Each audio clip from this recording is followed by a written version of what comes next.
Welcome back to Leeds. Lately, before we get into this video, if you could just hit that big button down below, that would massively help me out. Also, Christmas is coming up, and if you want to get friends and family who are Leeds United fans a Christmas gift, look no further than my Etsy store, which is down in the link in the description. If you use code Christmas25, you will get 15% off on the website, and it is all Leeds United artwork, prints, wall art, all designed by myself. So if you want to support me, head down to the Etsy link down below and use code Christmas25 for 15% off store-wide.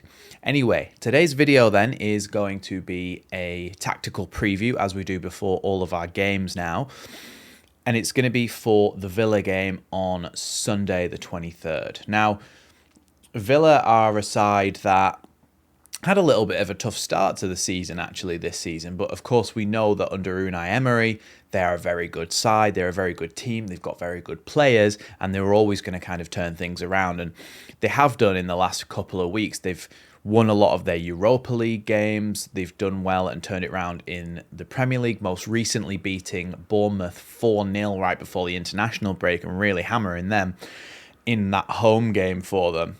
So let's have a little talk about how they might line up against Leeds then. So as you can see on the screen now, I've got Leeds United lineup there. You can see all the Leeds players. I've actually given them the names now, so you can see who is who from our starting lineup, or who I expect to be our starting lineup. Aronson could easily change to Dan James, and I hope that he does change to Dan James. But as it stands, this is how it will look. But when you're looking at the Aston Villa lineup, most likely, if there isn't any injuries since the last game, you're most likely looking at Matty Cash at right back. Konza and Pau Torres are the two centre-backs. Luca Dean at left back. Then in the midfield, Kamara and Onana, two very strong holding midfielders who can also act as box-to-box midfielders as well. Then you've got John McGinn out on the right, Morgan Rogers through the middle, Emi Buendia out on the left, and Ollie Watkins up front. So the reason that I've got it set up like this to begin with is because Aston Villa, when they play out from the back and in the phase of build-up, they actually start with 6 players in this kind of defensive third. Now, usually you would see something like this, maybe even the centre-backs outside the box, ready for the keeper to play out, ready to try and do something like that. In this case, and you would almost think it's a little bit counterintuitive, because Aston Villa are a team who are going to be one of the more dominant teams in the Premier League. They actually drop 2 players into the box. They then have the fullbacks available as options as well. And then you'll actually find that the 2 midfielders will drop in as well.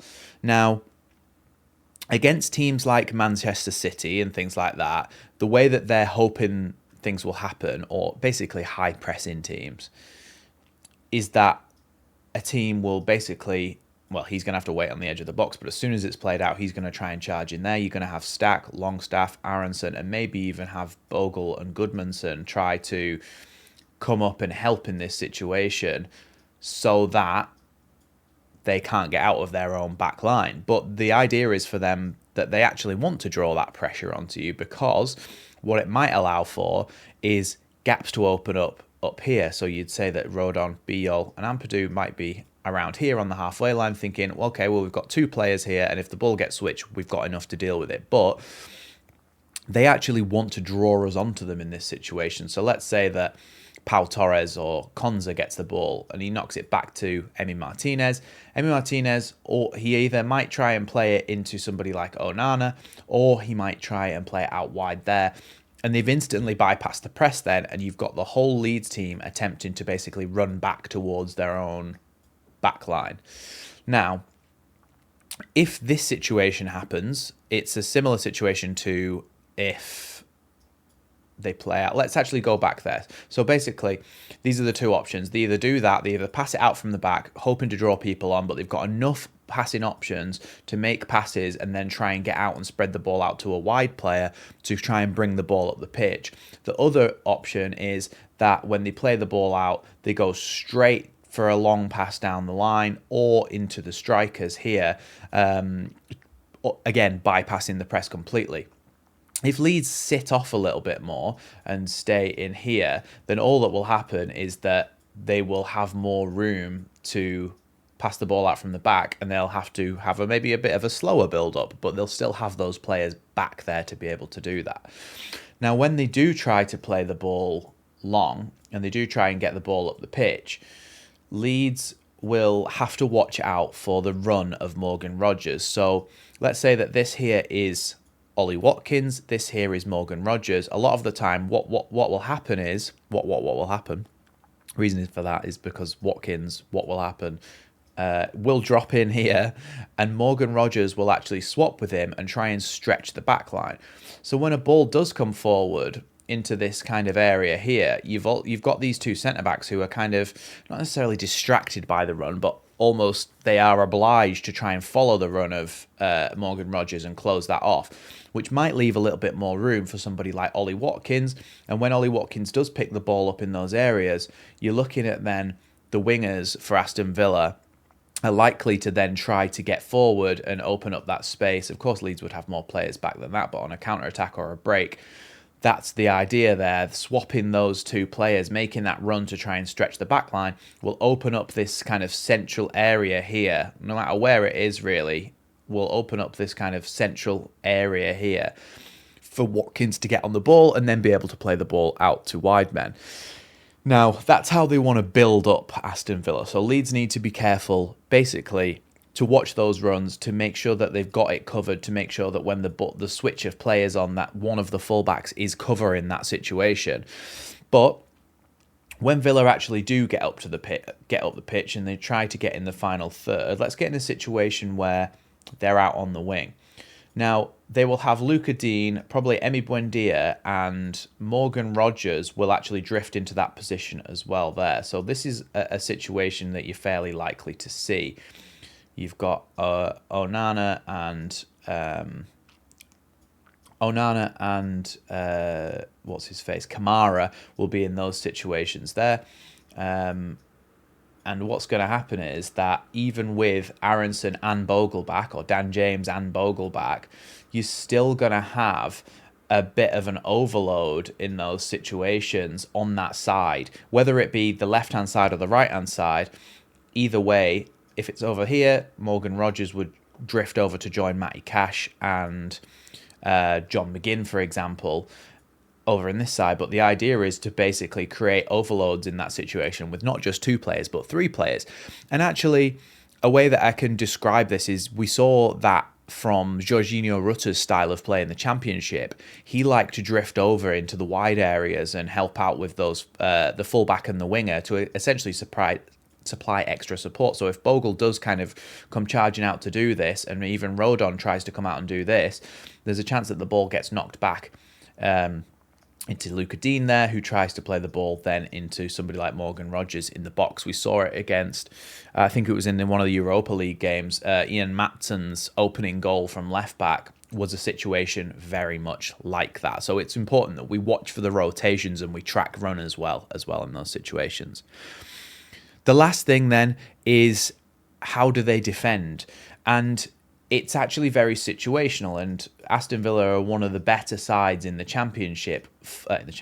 in the Premier League for their defensive capabilities. Now, depending on which game they're playing, which situation they're in, a little bit like what Bielsa used to do, they will actually pick and choose what formation they drop into based on what the opposition's doing. So if the opposition have got two strikers, you're more likely to actually see in the defensive phase, you might have Onana drop into the back line, make it a 5-4-1 like this to try and make them as solid as possible.